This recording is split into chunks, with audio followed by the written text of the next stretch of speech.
A questão é que uma empresa pública, ela é avaliada de acordo com critérios distintos do que você avalia normalmente uma empresa privada, né? E a eficiência e o lucro é um desses crivos. Uma empresa pública, ela funciona e ela serve para uma série de outras questões, e ela surge historicamente. Eu acho que isso é uma questão interessante, a gente entender qual é o contexto histórico que se adota esse modelo, em que você tem empresas estatais fortes atuando na organização de certos setores ou na organização do sistema econômico como um todo. A empresa pública moderna, ela surge um pouco como instrumentos para reorganizar o sistema capitalista a partir da crise de 29. Esse modelo se espalha a partir do pós-guerra, né, sobretudo no setor, por exemplo, de combustíveis, mas também tem outros exemplos, né, de serviços públicos de forma geral, como um mecanismo, na verdade, de você reconstruir e reorganizar esses sistemas econômicos.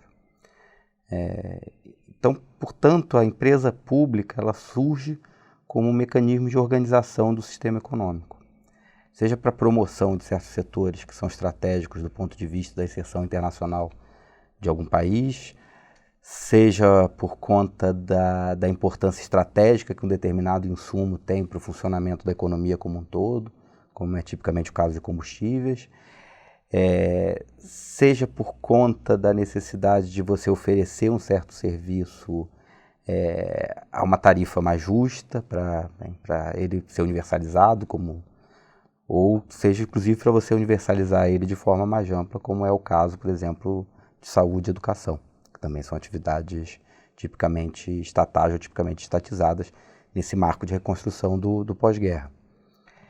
Então, a empresa estatal, ela surge historicamente, né, ela não é uma invenção da esquerda, ela surge historicamente como um instrumento de organização do sistema econômico, né? Seja para a promoção do sistema econômico mais eficiente do ponto de vista, para ser redundante, sistêmico, quer dizer, do ponto de vista geral, para todas as empresas e para todos, né, os consumidores, todos os agentes daquele sistema econômico, seja para a promoção de certos setores que são estratégicos, inclusive para a estrutura industrial de um país ou para a inserção internacional de algum país, ou seja, para a promoção da universalização de certos serviços ou para o aumento do acesso a certos serviços, seja a saúde, educação ou telecomunicações, por exemplo, que também é uma questão que envolve esse tipo de coisa.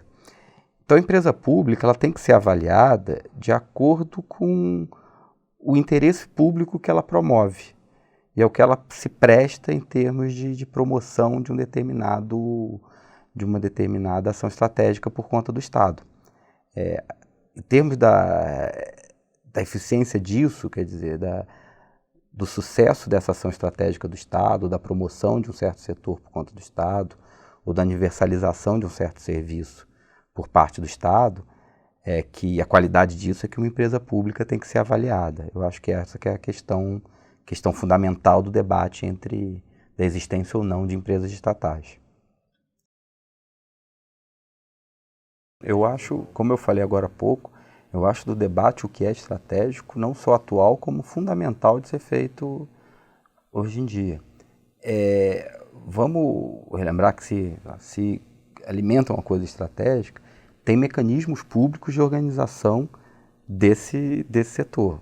Exemplo, né, foram criados uma série de mecanismos de compras públicas para merenda e para as forças armadas de agricultura familiar de base local. Isso funcionou até um certo ponto muito bem, antes do golpe. Isso funcionou de forma muito bem e isso articulou e organizou de forma significativa a agricultura familiar brasileira nesses anos. Então, sim, existe atuação pública, porque isso é estratégico e isso é organizado através do poder público, sim. E dá bons resultados. Essa é a primeira questão. Mas, voltando no ponto sobre o que é estratégico, é óbvio que isso vai modificando de acordo com a evolução do próprio sistema industrial. Exemplo, a gente começou a conversa falando sobre a reorganização das empresas estatais do pós-guerra. Naquele momento que a gente tinha lá a segunda revolução industrial, que era um paradigma metal-mecânico, vamos dizer assim, a siderurgia era algo estratégico. Isso era inegável. A gente pode até discutir se hoje ela é estratégica nesse mesmo sentido, mas outras coisas vão se tornando estratégicas. Por exemplo, a partir da terceira revolução industrial, uma das coisas que concentrou muita atenção do Estado foi em financiar certos elos iniciais do processo de inovação tecnológica, né?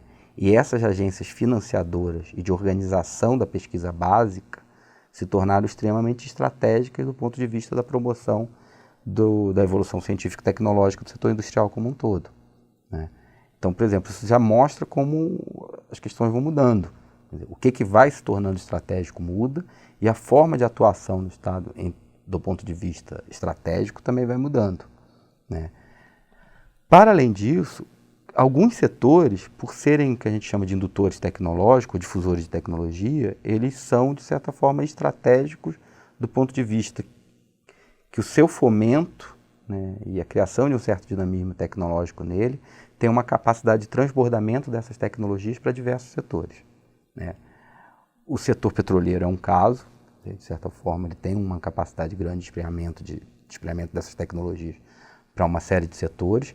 A indústria de defesa, como eu citei também, e aí entra muito na questão dos militares definirem o que é estratégico.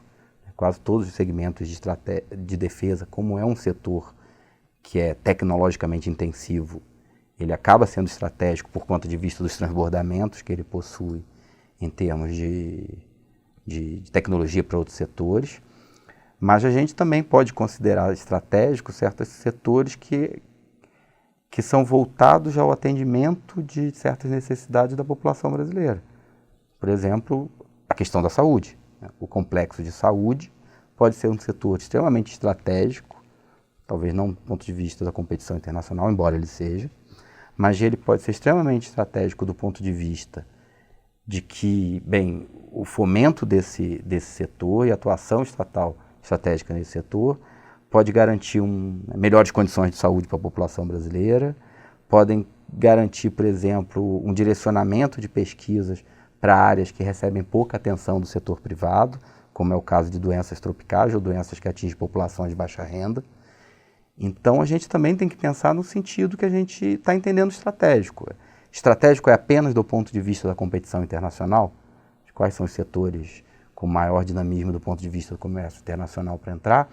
O estratégico também são setores que garantam o que a gente chama de economia de externalidade para uma população, né, para uma vasta parte da população brasileira, ou que tenham capacidade de organizar certos acessos a serviços da população brasileira de forma mais igualitária.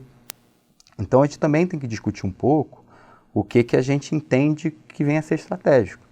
Estratégico do ponto de vista da construção nacional e de que setores que são importantes do ponto de vista da nossa construção. Talvez o setor de saneamento seja um setor extremamente estratégico para absorver certas novas tecnologias, para garantir a geração, por exemplo, de certas tecnologias ligadas, por exemplo, que a gente chama de manufatura 4.0, principalmente setores intensivos em biotecnologias ou em nanotecnologias. E, além disso, isso tem uma capacidade de geração de emprego muito grande, isso tem uma capacidade de redução dos custos de saúde muito grande, né, com melhor saneamento, e isso tem uma capacidade de garantir dignidade para uma parcela da população muito grande. Então, talvez saneamento seja extremamente estratégico do ponto de vista da nossa construção nacional também para ser um setor chave de controle e atuação do Estado.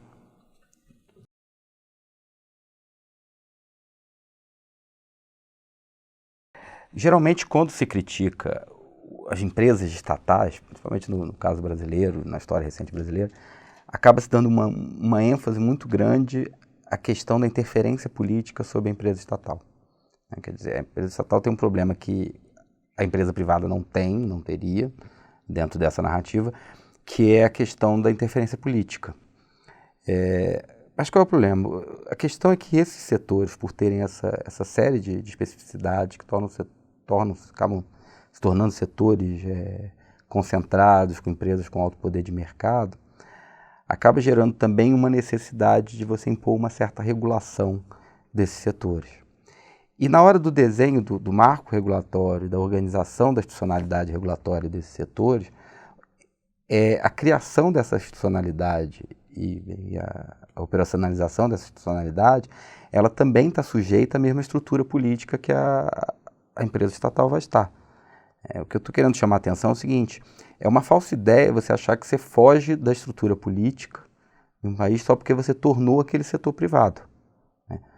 Todo setor privado, né, alguns mais, outros menos, eles requerem algum tipo de regulação. Né? Que o poder público exerça uma certa atividade de regulação em determinado setor. Né? E nessa atividade, a estrutura política também pesa. Então, você pode, né, fazer todo um processo de privatização, onde você vai ter que desenhar um marco regulatório, organizar e institucionalizar esse marco regulatório, e a institucionalização desse marco regulatório também vai estar sujeita à mesma dimensão política de que uma empresa estatal estaria. Então, desse ponto de vista, o que se constata, inclusive do ponto de vista da literatura internacional, é que países que têm certos problemas que vêm da estrutura política não resolvem esses problemas do ponto de vista da sua organização do sistema econômico apenas com a privatização desses setores. Por quê? Porque os mesmos problemas políticos se recriam na institucionalidade regulatória desses setores. Então você acaba não fugindo do problema. E muitas vezes você cria um problema para além, porque aí você tem muito menos capacidade de controle público do que uma empresa estatal. Você tem um controle público que acontece de forma indireta através de uma agência reguladora, não através do Poder Executivo, por exemplo, de forma mais direta. Então você acaba recriando esse problema e às vezes de forma muito mais complexa. O regime de concessões que é experimentado em uma série de atividades, ele não é implicitamente ruim. O problema é que, novamente, ele depende do desenho de um bom marco regulatório. E isso também, como eu falei, depende, inclusive, da dimensão política referente a isso. Do ponto de vista da atuação, por exemplo, da Petrobras em relação a certos setores, quer dizer, a certas atividades, o que eu acho que é importante a gente pensar? É o desenho da estrutura produtiva que certos setores no Brasil têm, a forma como certas atividades no Brasil são estruturadas. Então, por exemplo, a presença da Petrobras dentro do setor de extração e dentro da produção de combustível, ela acaba gerando um certo arranjo dentro desses setores, quer dizer, dentro desse setor, que gera série de problemas em relação à gestão dos ativos, principalmente a certos ativos compartilhados, entre outras operadoras e a Petrobras. Né? Isso tem uma história que é referente justamente à organização e ao desenho desses setores e a forma como o setor industrial brasileiro, de certa forma, ele evoluiu com base nesse sistema estatal. A petroquímica ela passou por uma experiência um tanto traumática de privatização. A petroquímica, de modo geral, mundialmente, ela funciona de forma integrada. Por quê? Porque você tem certas questões, certos custos implícitos que estão referentes a você ter processos de fluxo contínuo ligado ao longo da cadeia produtiva. Então, esse setor, de certa forma, ele é organizado de forma integrada. O que você tentou fazer quando você dividiu e partiu esses setores na década de 90 foi inserir em certas etapas desse processo, dessas cadeias produtivas, o setor privado. Só que você cria problemas seríssimos de governança em relação a esses ativos e em relação aos fluxos produtivos que existem dentro desses setores. Você cria problemas em relação a conflitos existentes dentro de uma cadeia produtiva que opera de forma não integrada, mas que geralmente, ou de termos de padrão internacional, ela opera de certa forma integrada. Então isso cria problemas em termos de governança e gestão das próprias operações entre essas empresas. E aí você cai no ponto do debate, que é o seguinte, dado isso, eu acho que isso é um certo ponto pacífico dentro do debate, quer dizer, dado isso, o remédio seria ou você promover o avanço, a reintegração da Petrobras em relação a todas as atividades, ou você privatizar todo o resto. E aí permitir a entrada novamente do setor privado, quer dizer, permitir a entrada do setor privado e que o setor privado reorganize essa cadeia produtiva de acordo com os seus critérios competitivos. Né? O problema disso é o seguinte, que a petroquímica, por exemplo, ensinou para a gente que não necessariamente o setor privado vai ser capaz de realizar essa tarefa. Isso depende de financiamento Isso depende de vontade de certas empresas venderem ou não certos ativos. Isso depende do plano de negócios e de investimento, da capacidade de investimento das empresas e dos consórcios que compraram esses ativos. Isso também você pode passar por um processo, tudo bem, que o investimento foi interrompido por conta do peso dessa participação estatal nesse setor, você migrar para uma participação privada e o investimento continuar sendo bloqueado pela incapacidade do setor privado também resolver por si só todos esses problemas. E para além disso, você perde o controle de um insumo estratégico ou de um insumo básico para o seu sistema econômico, que é combustível, e você também não consegue fazer uma boa regulação disso, né? E eu acho que é importante a gente pensar, e aí o caso da Petroquímica ensina bem, que a venda desses ativos no momento de privatização é relativamente fácil. A reconstrução desse sistema e os processos de reestatização são relativamente difíceis de serem feitos. Geralmente eles saem mais caros do que a venda, o preço de venda desses ativos. Eles dependem de negociação de uma série de partes e de um tempo para reorganizar esse setor em outros termos, que também gera um tempo onde você também não vai ter investimento nesse setor, em determinado setor com esse problema. Então a questão é o seguinte: existe sempre uma certa dependência da história de construção desses setores industriais. Eles não surgem a partir do nada, eles têm uma certa herança da forma como eles foram formados. E nem sempre, pelo menos isso deveria ser levado, na maior parte das contas, em processos de privatização. Que às vezes a forma como ele foi organizado e como a governança desses setores tem que ser feita, não torna muito propício que o setor privado tenha condições de organizar esse setor. E aí você privatiza e você tem simplesmente uma espécie de trava no investimento, porque o setor privado também é incapaz de resolver os problemas de organização setorial que foram ocasionados justamente por conta da própria privatização desses setores. É o seguinte: primeiro é esse mito que existe da relação entre Estado e mercado nos Estados Unidos. Achar que os Estados Unidos serve de certa forma como um modelo de Estado mínimo que funcionou. Bem, existem inúmeros mecanismos estatais, vamos dizer assim, de promoção do sistema industrial americano, que vão desde a área científica e tecnológica para certas empresas do setor, por exemplo, elétrico, para certos fundos de financiamento de tecnologia, para fundos de promoção de pequenas e médias empresas de base tecnológica, além de os fundos relacionados à pesquisa universitária, por exemplo. Além de uma série de instituições públicas de fomento à pesquisa e à produção ligadas ao setor aeroespacial, ao setor de fármacos, né, e uma série de outros setores. Isso sem falar de todos os mecanismos estatais ligados, por exemplo, à pesquisa aplicada na área de defesa, que a gente sabe que tem spin-offs, quer dizer, tem efeitos de transbordamento para todo o sistema industrial. A história do iPhone é repleta de exemplos de coisas que foram desenvolvidas, na verdade, dentro do âmbito da indústria de defesa. Então, o primeiro ponto é a gente evitar esse mito de que os Estados Unidos é uma espécie de Estado mínimo que funciona. O Estado age dentro dos Estados Unidos de forma bem ativa, de forma extremamente estratégica e muito voltado para a manutenção de uma certa primazia tecnológica norte-americana. Isso serve muito de norte para a atuação do Estado em relação principalmente à organização do Sistema Nacional de Inovação americano e a organização do sistema de pesquisa científica e tecnológica nos Estados Unidos.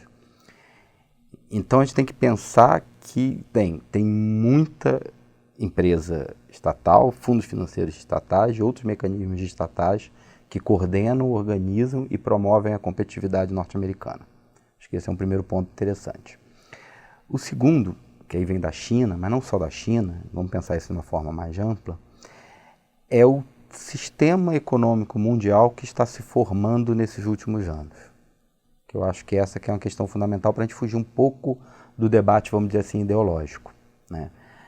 Você pode, ideologicamente, ter a preferência que você quiser, mas eu acho que tem uma questão que você tem que lidar com a realidade e com o que está virando o sistema econômico mundial, principalmente do ponto de vista da disputa industrial, da disputa comercial internacional, né? O que a gente está vendo nos últimos anos acontecer? Primeiro, é uma reorganização das políticas industriais nos países mais desenvolvidos, né? Quer dizer, todos eles estão rearticulando políticas industriais de grande porte, né? Com muita participação do Estado, com o Estado atuando de forma direta na reorganização e promoção da pesquisa aplicada, sobretudo em chão de fábrica, nessas economias. China, Alemanha, Suécia, Japão, Estados Unidos, Inglaterra, o que não faltam são exemplos de políticas industriais organizadas do ponto de vista de promover uma maior integração, uma maior aproximação entre instituições estatais e setor privado, e inclusive uma certa descentralização regional dessa coisa, quer dizer, você aproximar essas instituições estatais até no nível de chão de fábrica. Isso é uma preocupação muito presente em todas essas economias. Por que isso, de certa forma, está ocorrendo? Isso está ocorrendo, de certa forma, por conta também do entendimento do que significa essa realidade chamada China e de como esse país se organiza para a competição internacional, né? E aí sim, você está falando de uma mão muito pesada do Estado, né, um número significativo de estatais, atuando em quase todos os setores estratégicos, e olha que são muito dentro da economia chinesa, e além disso atuando com um conjunto de bancos públicos muito bem estruturados e especializados cada um em um tipo de atividade. Então o sistema industrial chinês, com o Estado chinês subsidiando ele, quer dizer, atuando como um agente de organização, é uma espécie de máquina de competição internacional, né? E isso está criando uma nova realidade do ponto de vista como os outros países que têm alguma liderança industrial estão reagindo a essa nova realidade. Todos eles estão reagindo, reorganizando os seus sistemas manufatureiros para esse tipo de competição. E nesse sentido, trazendo de volta o Estado para cumprir certas funções estratégicas e para reorganizar o seu sistema manufatureiro em relação a essa competição internacional, né? Soma-se a isso um ambiente onde você tem um acirramento de uma guerra comercial, soma-se a isso uma série de mecanismos, novamente públicos, que estão sendo organizados, por exemplo, nas economias europeias, para proteger suas empresas estratégicas da aquisição chinesa, que funciona também em uma outra lógica, né? Então também estão sendo articulados instrumentos de proteção ao seu capital nacional e reorganizando as empresas estatais, por exemplo, que sobraram, como é no caso do setor petroleiro e parapetroleiro, também como agente de promoção de competitividade e inovação tecnológica desses setores. Então essa é a realidade que existe no mundo em termos de sistemas industriais, de para onde estão se movendo os sistemas industriais de ponta, né? A questão é como o Brasil vai reagir a isso. Eu acho que independente, por isso que eu falei, independente de uma questão de preferência ideológica, né? Você pode achar que você tem que ter Estado mínimo, mas diante do que está se organizando do ponto de vista de competição internacional, eu acho que não é nem um pouco prudente, né? Porque é questão de reconhecer como o jogo está sendo jogado, né? E o jogo está sendo jogado dessa forma, reorganizando e impulsionando os vínculos que existem entre Estado e atuação do Estado em termos de promoção do setor privado, né? Do ponto de vista, principalmente mirando em termos da competição internacional, né? Então isso é uma realidade que está se impondo em todos os países, pelo menos os países que têm uma preocupação em manter a sua competitividade internacional e uma certa liderança industrial sobre esse sistema, né? O que a gente está fazendo aqui? A gente está na contramão disso, né? A gente está desarticulando e debatendo em desarticular todos os mecanismos que ainda sobraram de organização do nosso sistema industrial, de promoção do nosso sistema industrial, como BNDES, FINEP, Petrobras ou até Eletrobras, e achando que isso vai garantir, de certa forma, uma redução do custo geral do nosso sistema industrial para que a gente entre de forma subordinada a essa competição que está se organizando em torno dessas mudanças. Eu acho uma escolha extremamente equivocada. Por isso que eu acho complicado, inclusive, a gente pegar certos exemplos para tentar comparar modelos. Porque esse modelo de Estado mínimo, na verdade, é uma invenção. Apenas um intelecto, é uma coisa criada como uma espécie de ideal, mas que ela não encontra uma representação disso no mundo concreto, muito menos no período atual, onde as armas estão as regras do jogo estão se mudando completamente, estão mudando completamente.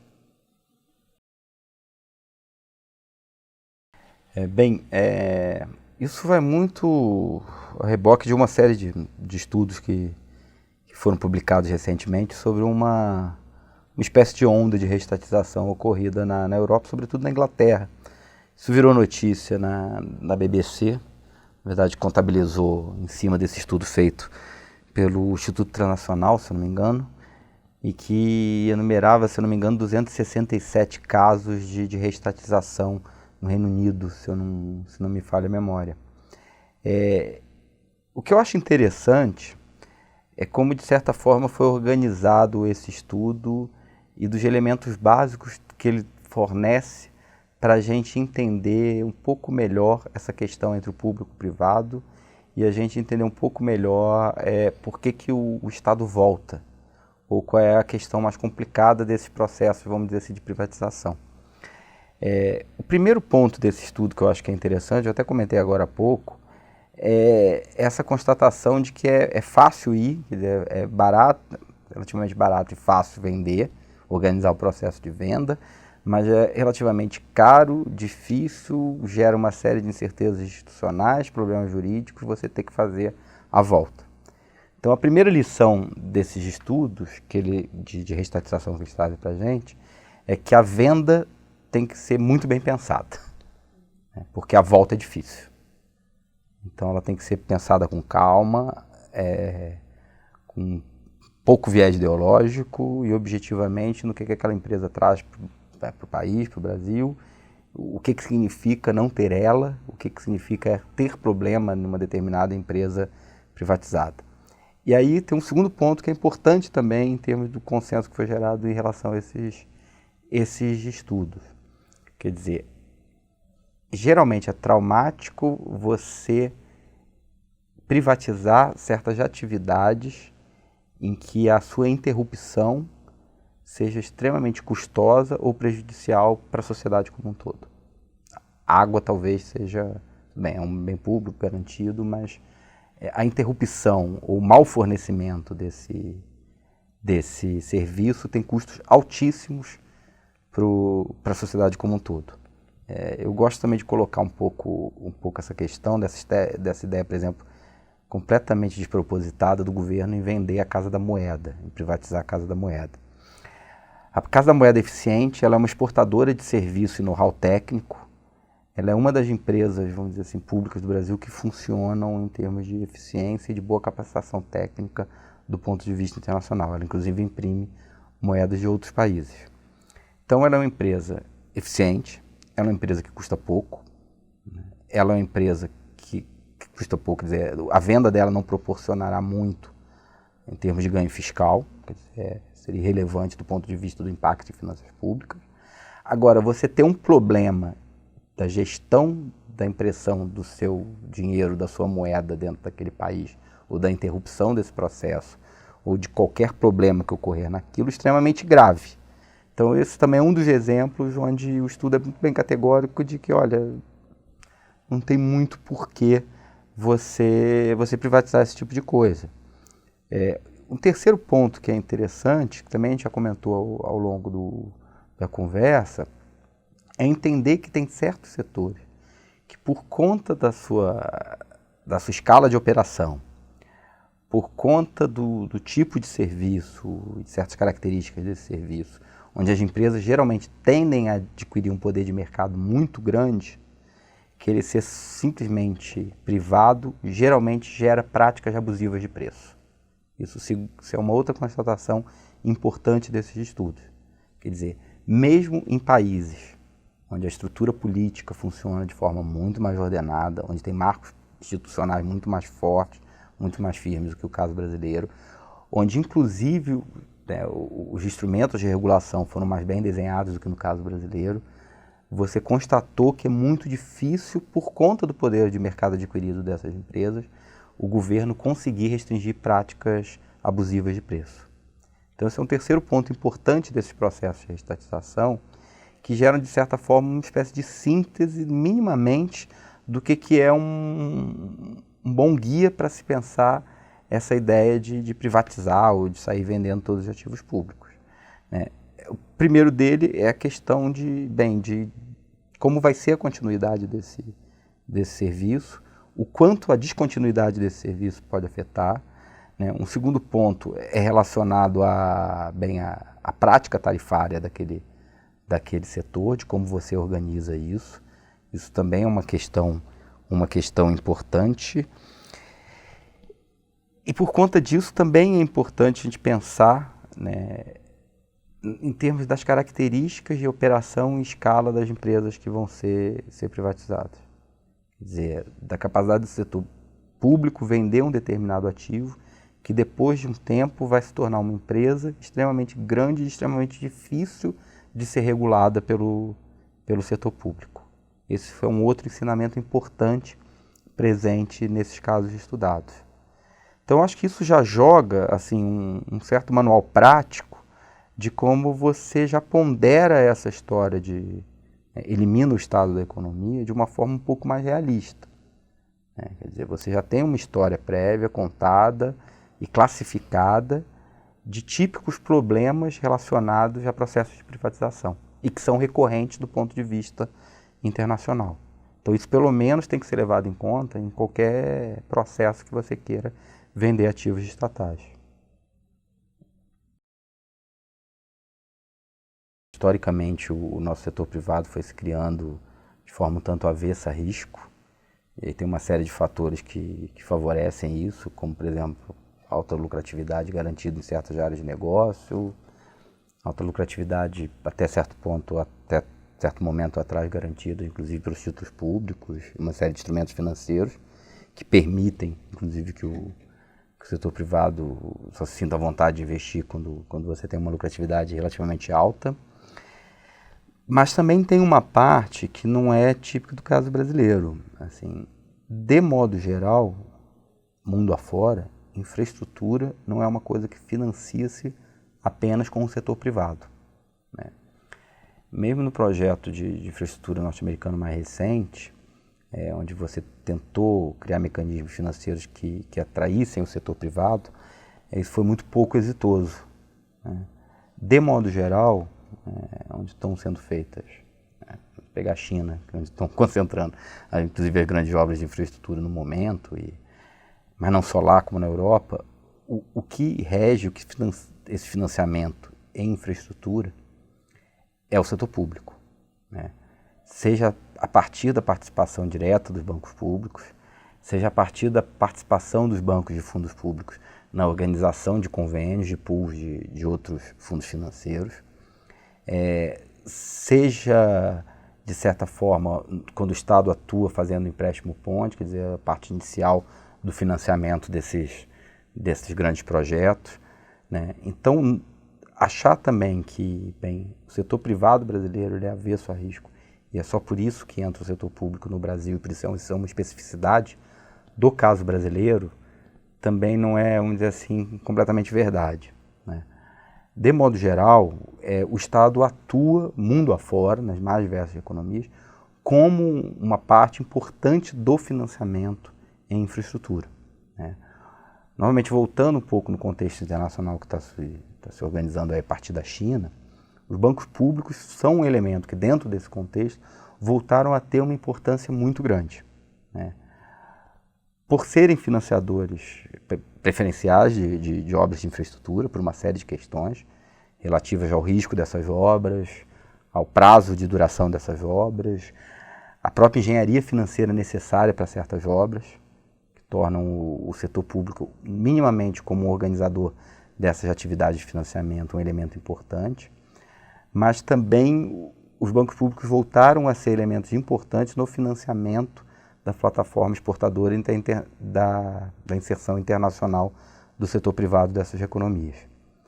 Então, os bancos públicos entram muito como elementos, como a gente tocou agora há pouco no assunto, de elementos importantes nessa nova arquitetura do ponto de vista da competição internacional que está se organizando.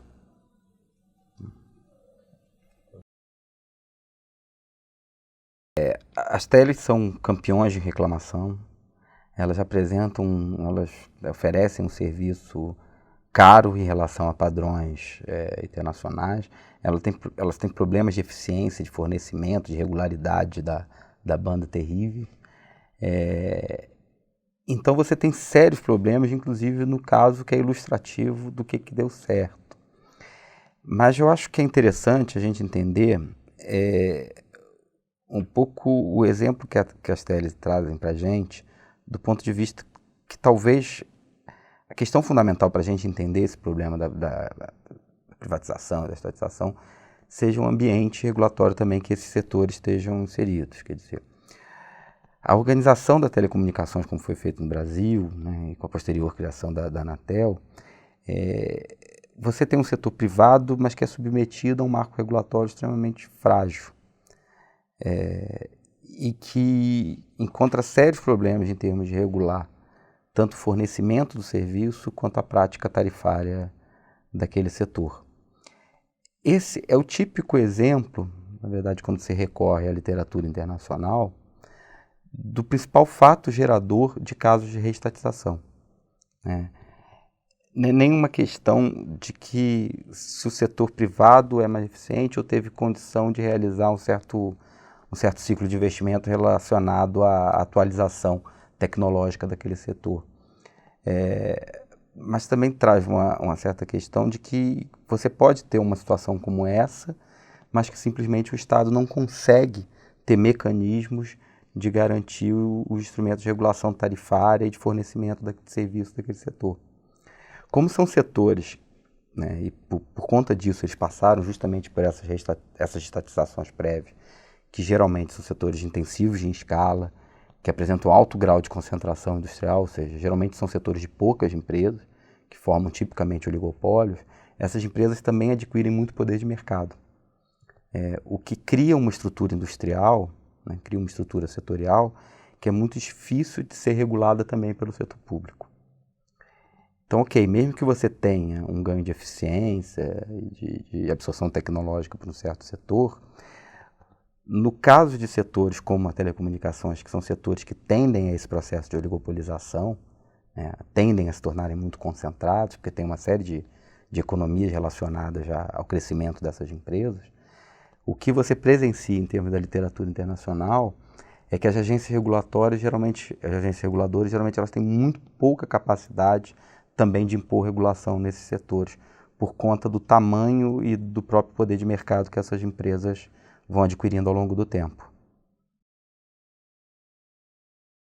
O caso da Vale é um exemplo também interessante, inclusive para a gente resgatar um ponto que a gente estava debatendo até agora há pouco, sobre a questão do sistema de estatais e o papel que esse sistema tinha dentro do sistema industrial brasileiro como um todo e o impacto da privatização durante os anos 90 sobre esse sistema industrial brasileiro.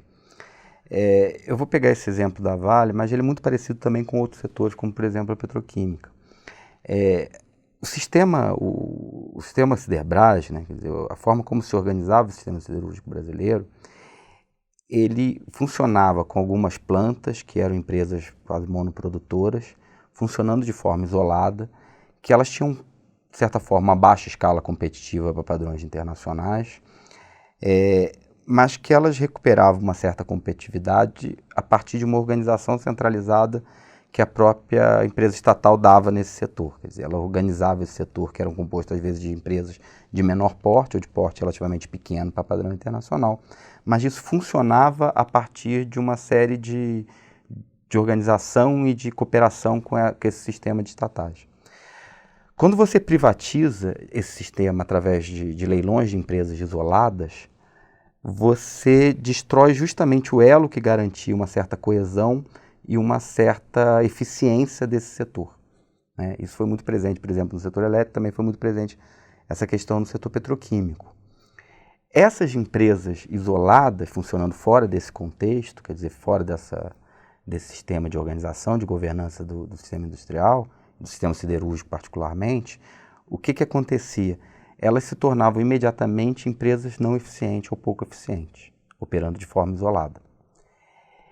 E isso resultou em que muitas dessas empresas fossem vendidas a preços muito baixos ou incorporadas em outras atividades ou simplesmente tivessem suas operações reduzidas ou encerradas, né? Isso mostra já um pouco como é que, na verdade, a privatização dos anos 90 também foi gerando um problema de organização do setor industrial brasileiro e de certa ineficiência em relação a certas empresas estatais e a certas plantas produtivas que existiam, né, no sistema estatal brasileiro. Bem, a Vale, e a gente chega no ponto da Vale, ela tem uma questão que está ligada diretamente à atividade de mineração e à regulação dessa atividade de mineração, né? Quando você abriu o monopólio, de certa forma, tentou gerar uma certa competitividade nesse setor, você também expõe esse setor à presença de uma série de grandes empresas internacionais que passam também a fazer lobby e bem a participar da negociação dos marcos regulatórios também desse setor. Então a gente cai um pouco nessa discussão de como é feito o marco regulatório e como, de certa forma, toda a regulação de qualquer setor também depende da estrutura política que existe, que serve de pano de fundo para você organizar isso, né? O que se perdeu com a Vale? Não que eu ache, como comentei, que a Vale, na época lá dos militares, já era alguma coisa com responsabilidade ambiental, né? Eu também não tenho esse tipo de ingenuidade. Eu acho que a empresa também cometia, né, tinha um passivo ambiental imenso também naquele período. Mas expõe como a complexidade que existe em você negociar politicamente também um marco regulatório para determinados setores que são muito intensivos em escala, que possuem empresas de um grande porte, de porte muito, muito grande, que exploram certas atividades que podem gerar um passivo muito grande, de vista do passivo ambiental, por exemplo. Quer dizer, elas podem causar desastres, elas precisam de um marco regulatório forte, e talvez essa atividade sendo desempenhada do ponto de vista de uma empresa estatal, você tenha uma proximidade maior entre essa empresa e o poder público, portanto entre a empresa e a opinião pública e a política pública, né, dessa forma. Eu acho que é importante porque geralmente se subestima que esse elo político existe quando você privatiza e submete um setor apenas a uma agência reguladora ou a um marco regulador daquele setor. Quer dizer, a dimensão política e o problema político ainda existe na forma de organizar aquele setor. Só que agora ele passa por caminhos muito mais indiretos e muito mais difíceis de ser percebidos pela opinião pública. E isso também cria um problema do ponto de vista da política de cobrança sobre as atividades que essas empresas desempenham.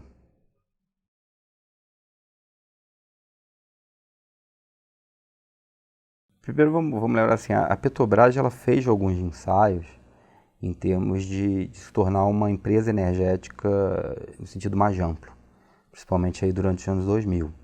Quer dizer, ela vinha já adquirindo um certo expertise em atuar em outras áreas para além dos combustíveis fósseis, né? Ainda que de forma incipiente, mas ela já vinha se movendo nesse sentido. Isso foi posto de lado justamente nesse novo plano de negócio que a Petrobras está sujeita.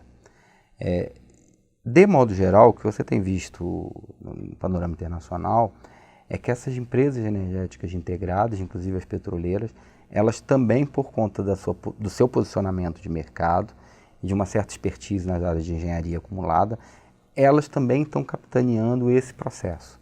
Quer dizer, elas também estão fazendo uma certa mudança, uma certa evolução para outras formas de energia renovável. Ou seja, a Petrobras já era uma candidata forte, pelo menos poderia ser uma candidata forte, a atuar também como uma empresa-chave, uma empresa líder na promoção dessas tecnologias direcionadas, inclusive na capacitação de empresas brasileiras a atuarem em certas partes da cadeia produtiva de insumos energéticos dessas energias renováveis, não fósseis. Eu sou um pouco pessimista do ponto de vista da velocidade de transição em relação a isso. Por quê? Porque esses paradigmas energéticos produtivos, vamos dizer assim, eles são um tanto difíceis de se mover, né? Quer dizer, tudo bem, a gente pode mover um pouco a nossa matriz energética, né, a utilização de energia, mas o petróleo vai para muito além da nossa matriz energética. Está presente uma série de bens e de base industrial, da produção de uma série de bens, de processos industriais, de uma série de bens e serviços que a gente utiliza. Portanto, substituir isso tudo não é um processo muito simples, é um processo que depende de uma concertação política longa, da geração de novas tecnologias, do ganho de eficiência dessas novas tecnologias de forma significativa e da coordenação entre a evolução tecnológica de diversas, vamos dizer assim, trajetórias dessas tecnologias. Portanto, eu não sou muito otimista do ponto de vista da velocidade de transição. Ou seja, eu acho que o setor de petróleo ainda vai ter uma sobrevida bem longa, né? E nessa sobrevida conta muito, né, a questão da integração produtiva dessas grandes empresas petroleiras, quer dizer, delas serem grandes petroleiras integradas, poderem atuar na capacitação e na utilização do seu know-how em outras áreas de diversificação, né? Quer dizer, eu acho um tanto contramão de você pensar do ponto de vista de como está se movendo o paradigma tecnológico, a Petrobras se direcionar apenas para a exploração, né, no momento onde ela devia estar pensando justamente na diversificação para algumas outras áreas de negócio. Além disso, quer dizer, da questão de uma grande empresa petroleira integrada, existe uma questão importante que é a utilização estratégica dos recursos financeiros gerados pelas reservas de petróleo nesse instante. Quer dizer, no momento onde você está pensando em fazer a transição energética, talvez seja extremamente importante você gerar alguma centralização da utilização dos recursos financeiros provenientes da exploração de combustível fóssil. Por quê? Porque talvez isso sirva, ou seja, um elemento importante de financiamento, inclusive para a sua transição energética, para você utilizar novamente, de forma estratégica, um certo recurso, a exploração de um certo recurso fóssil, justamente para aquilo te capacitar tecnologicamente para você dar o salto para uma transição energética. Então, por todos esses elementos, eu acho que o setor de petróleo, no caso brasileiro, era extremamente estratégico, inclusive do ponto de vista da gente se capacitar para fazer essa transição energética que terá que ser feita em algum momento. Eu acho que do ponto de vista do horizonte, a Petrobras seria uma peça importantíssima para a gente realizar esse processo. Eu, sinceramente, não entendo muito bem de onde vem essa fé de que a privatização da Petrobras levaria a uma redução dos preços dos combustíveis. Eu não consigo muito entender. Eu acho a Petrobras uma empresa eficiente. Eu acho que a Petrobras é extremamente eficiente em todas as áreas de atividade dela. E eu não vejo muito espaço para você ter ganhos de eficiência do ponto de vista de você aceitar como garantido que você vai ter uma redução generalizada dos preços. A questão da política de combustíveis, aí eu acho que não depende somente da empresa, depende também do poder público, né? E o poder público pode tomar iniciativas do ponto de vista de organizar a política de preços e sugerir política de preços para além da Petrobras. Inclusive, do ponto de vista de modelos internacionais, é muito comum que essa gestão de volatilidade dos preços internacionais tenha a participação do poder público, não fique somente a cargo da empresa, né? Por que eu estou falando isso? Porque eu acho que a Petrobras tem um papel significativo do ponto de vista da organização do sistema de preços no Brasil, dos preços dos combustíveis, assim como também tem um papel significativo do ponto de vista da capacitação tecnológica de toda a cadeia para petroleira, ou seja, do ponto de vista da realização, vamos dizer assim, de política industrial. Mas eu acho que os mecanismos de financiamento, tanto dessa política industrial, dessa política de capacitação da Petrobras, do sistema econômico como um todo, quanto a política de preço de combustíveis, tem que ser pensado do ponto de vista do poder público e da estrutura de financiamento também com participação do poder público, para isso não ficar somente a cargo do caixa da empresa. Dado isso, você tem uma série de modelos que podem ser adotados, né? A Petrobras, inclusive, tem estudos para isso, tem corpo técnico qualificado, que tem propostas em relação a políticas de preço possíveis, onde você pode ter uma série de mecanismos de adoção de certas práticas que possibilitam você reduzir a volatilidade do preço internacional. Porque eu acho que talvez esse que seja o X da questão. Quer dizer, a gente entende que o combustível tem uma formação de preço no mercado internacional, por ser uma commodity precificada no mercado internacional, ele tem uma certa volatilidade, né, tanto cambial quanto do ponto de vista da formação de preço nesse mercado, e que a transmissão dessa volatilidade, tanto cambial quanto de preço, para o mercado interno de forma direta, tem uma série de problemas ou cria uma série de incertezas em relação à realização de contratos do setor privado como um todo. Então aí não é uma questão de intervencionismo estatal, é uma questão aí sim, eu acho que de uma forma que se justifica, eu acho que em termos de todas as concepções possíveis, a atuação do Estado. O Estado atua como redutor da incerteza para o setor privado e como um elemento garantidor de uma certa estabilidade para a realização de contratos do setor privado. Né? Como o governo pode fazer isso? Né? Você pode adotar, por exemplo, práticas de regra de médias móveis, quer dizer, você suavizar isso ao longo do tempo e de tanto em tantos períodos você repassar esse aumento médio do combustível. Você pode ter fundos estabilizadores, quer dizer, quando o preço do combustível cai, você não reduz tanto o preço da gasolina, você utiliza isso para formar uma espécie de fundo para garantir um certo subsídio quando o preço da gasolina subir. Óbvio que se ele sobe indefinidamente, em algum momento você também tem que fazer esse repasse. Você pode criar mecanismos, né, do tipo impostos flexíveis, que aumentem e diminuem, para justamente absorver essa volatilidade, para isso não ir direto, por exemplo, para a bomba de combustível. Então, quer dizer, existem uma série de mecanismos. Internacionalmente, esse tipo de prática de suavização dos preços internos dos combustíveis, ele é extremamente disseminado. Tem no Chile, tem nos Estados Unidos, tem uma série de países que adotam mecanismos de suavização dessa volatilidade de preços. Alguns têm como base grandes empresas estatais integradas, algumas do setor privado, o que ensina para a gente que isso é muito mais uma questão de política de Estado, quer dizer, poder público, chamar a responsabilidade disso para si, sentar com as empresas fornecedoras, no caso Petrobras, e organizar um mecanismo estabilizador de preços e que seja bem sinalizado para o setor privado como é que isso vai ser transmitido e como isso vai acontecer. Isso não significa o Estado absorver todo o custo desse processo, né, de forma nenhuma, e nem penalizar o caixa da empresa, quer dizer, obrigar a empresa a absorver todo o aumento do seu insumo. Então, existe uma série de instrumentos de experiências internacionais que podem ser adotados, sem você penalizar tanto nem o setor público, nem a própria empresa. O que é muito atípico é justamente o que o governo está fazendo nesse momento, que é não ter política nenhuma. Cada vez que você oscila o preço internacional ou a taxa de câmbio, você gera uma incerteza imensa sobre o que vai acontecer com o preço do combustível. Se vai ser transmitido diretamente, se não vai ser transmitido, se o próximo reajuste vai ir direto ou vai esperar o seguinte. Então, esse tipo de marco de precificação, de prática de precificação, é que é bem comum no mercado internacional e em termos de prática política internacional. A Petrobras é tipicamente uma grande petroleira integrada. O que é interessante a gente pensar? Isso não é, como a gente diz, uma jabuticaba, uma invenção brasileira. Pelo contrário, isso é uma espécie de padrão de competição internacional. O que rege a competição nesse setor são as grandes petroleiras integradas e estatais. Esse é o modelo vigente e é o modelo predominante dentro do setor petroleiro e parapetroleiro no mundo.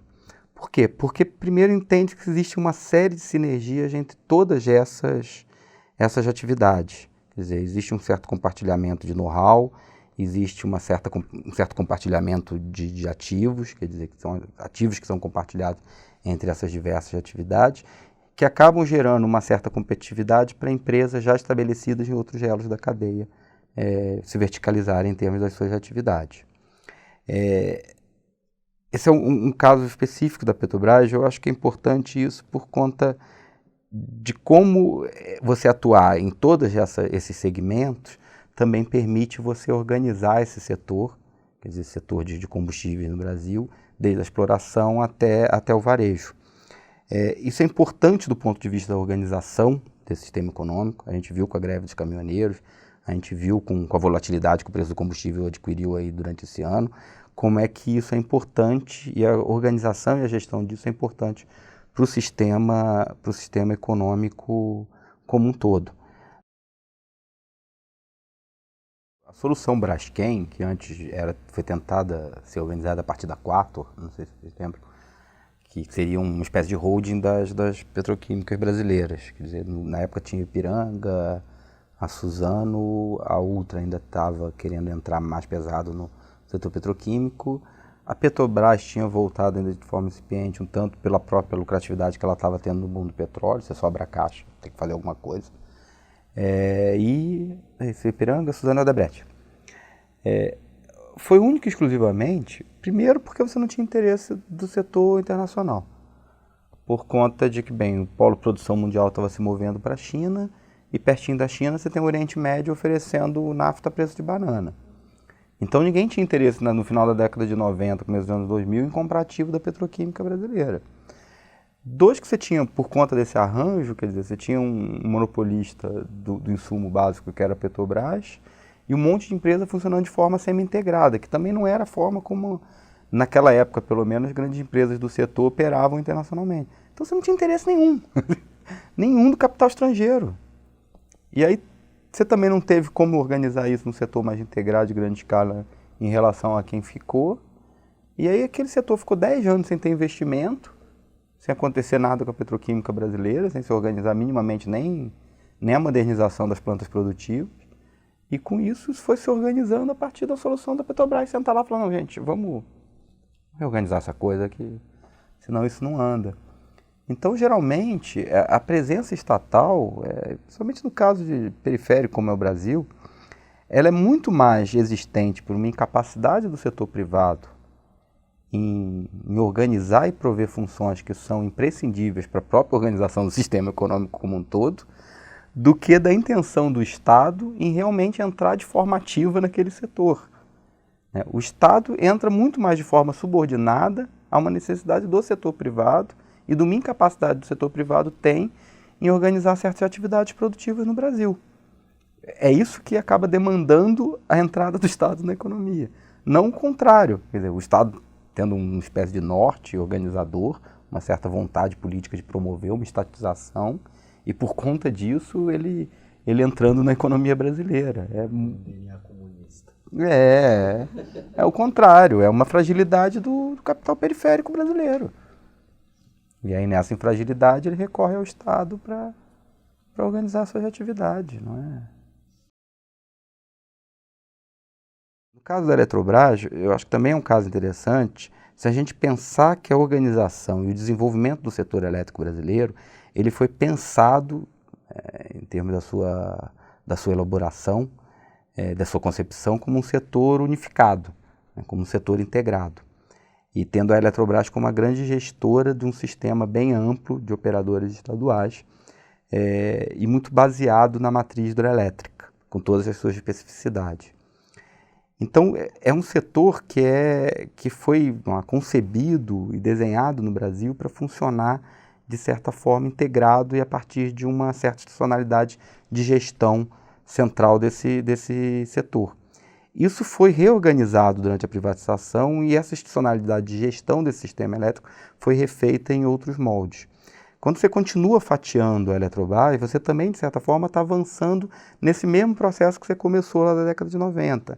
Quer dizer, no fundo, de você esvaziar do sistema industrial brasileiro alguns mecanismos de governança setorial que ainda restaram nesse sistema industrial, que vem justamente da estruturação desse sistema industrial durante a nossa era Vargas e a forma como ele foi pensado, né? Se isso era a melhor forma a ser concebido o sistema industrial brasileiro ou os problemas que essa forma de concepção possui, isso é bem assunto para um debate longo, mas a questão que eu acho que é importante a gente pensar é como esses mecanismos, como essa institucionalidade foi desmontada e simplesmente não foi reorganizado nada ao lado disso. Apenas a ideia de que você tira o Estado e permite a entrada do mercado, e o mercado tenha uma capacidade de organizar a governança e de você reestruturar esses setores apenas pelos mecanismos de sinalização típicos do mercado. É isso que vem dando errado e isso é em parte o que está na raiz da crise industrial brasileira. A Embraer aí se justifica, né, não tanto por conta do que a gente falou em termos de prestação de serviço público ou continuidade de certos serviços, mas ser entendida como uma empresa importante do ponto de vista da geração tecnológica e da organização de um sistema setorial de inovação. Um pouquinho de paciência para explicar o conceito, quer dizer, a gente tem que pensar que a Embraer ela é bem sucedida não por conta da empresa apenas, mas da estrutura de uma certa totalidade de uma estrutura em que ela está inserida, que comporta a Embraer, o ITA, uma série de empresas de base tecnológica e alguns centros de pesquisa tecnológica que existem ali naquele cinturão em volta da Embraer, né?